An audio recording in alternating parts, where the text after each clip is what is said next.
ছেলে মানুষ হলে কথা ছিল না। আমার অনেক বয়স হয়েছে, 10 বছর হলো আমাদের। তিনি বাংলা ছবির স্বর্ণযুগের প্রতিভাময়ী অভিনেত্রী কণিকা মজুমদার।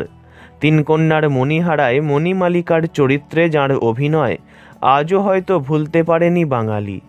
বহু বছর বাংলা বিনোদন জগতে দাপটের সঙ্গে কাজ করার পরও শেষ জীবনে কেউ মনে রাখেনি তাকে। বৃদ্ধাশ্রমে জীবনের অন্তিম দিনগুলি অতিবাহিত করে প্রয়াত হন তিনি। আজকের ভিডিওতে জানব কণিকা মজুমদারের জীবনের কথা, তাই ভিডিওটি শেষ পর্যন্ত দেখার অনুরোধ রইল। 1935 সালে ময়মনসিংহের এক ব্রাহ্ম পরিবারে কণিকার জন্ম। অভিজাত বাড়ির মেয়ে, উচ্চশিক্ষিতা ও অসম্ভব ব্যক্তিত্বময়ী। তাঁর এই বৈশিষ্ট্যগুলি নজর কেড়েছিল সত্যজিৎ রায়ের। তাঁকে তিন কন্যার মণিহারাতে অভিনয়ের প্রস্তাব দেন তিনি। এই তিন কন্যাই তাঁর প্রথম মুক্তিপ্রাপ্ত ছবি। তবে সত্যজিৎ বাবুর আগেই তাঁকে খুঁজে পেয়েছিলেন নিতিন বসু। প্রস্তাবও দিয়েছিলেন অভিনয় করার, তবে তখন পরিবারের আপত্তি থাকায় তিনি রাজি হননি। এরপর পরিচালক মৃণাল সেন তাঁকে প্রস্তাব দেন পুনশ্চ ছবিতে কাজ করার। তিন কন্যার আগেই কাজও শুরু করে দিয়েছিলেন পুনশ্চ ছবির, কিন্তু ছবিটি পরে মুক্তি পায়। সত্যজিৎ রায়ের পরিচালিত মণিহারায় মণিমালিকার চরিত্রে তাঁর অভিনয় বাঙালি ভুলবে না। এই ছবিতে তাঁর অভিনয়ের প্রশংসা করেছেন বহু অভিনেতাও। কণিকা মজুমদার অভিনীত জনপ্রিয় ছবিগুলির মধ্যে আগুন, বহ্নি শিখা, প্রথম প্রেম, বসন্ত বিলাপ, তিলোত্তমা, প্রিয়তমা, রাগ অনুরাগ, জীবন সৈকতে, মেঘের পর মেঘ ইত্যাদি উল্লেখযোগ্য। প্রায় 30টির মতো বাংলা ছবিতে কাজ করেছিলেন তিনি। তাঁর অভিনীত শেষ ছবি ছিল 1993 সালে মুক্তি পাওয়া পৃথিবীর শেষ স্টেশন।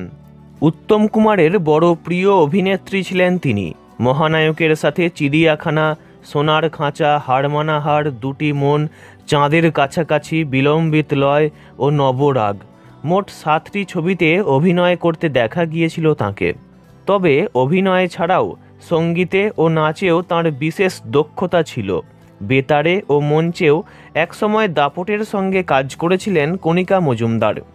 মঞ্চাভিনয়ে কড়ি দিয়ে কিনলাম ও বেতারে রক্তকরবী নাটকে তাঁর কাজ মনে রাখার মতো, কিন্তু আক্ষেপ বাঙালি মনে রাখেনি তাঁকে।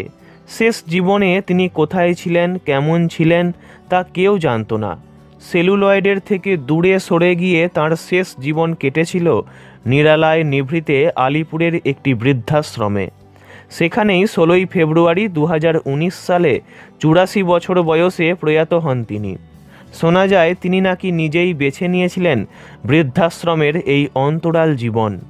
চাইলে শেষ বয়সটায় চলেই যেতে পারতেন বিদেশে মেয়ের কাছে, তবে যাননি। তাঁর প্রয়াণের পরও কোনো খবর প্রকাশিত হয়নি।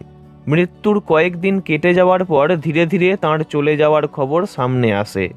এই ভিডিও দ্বারা অভিনেত্রী কণিকা মজুমদারকে জানাই আন্তরিক শ্রদ্ধা। ভিডিওটি ভালো লাগলে লাইক করবেন, অন্য কারোর বিষয়ে জানতে কমেন্ট করবেন, আর এমনই সব ভিডিও পেতে চ্যানেলটি অবশ্যই সাবস্ক্রাইব করবেন। ধন্যবাদ।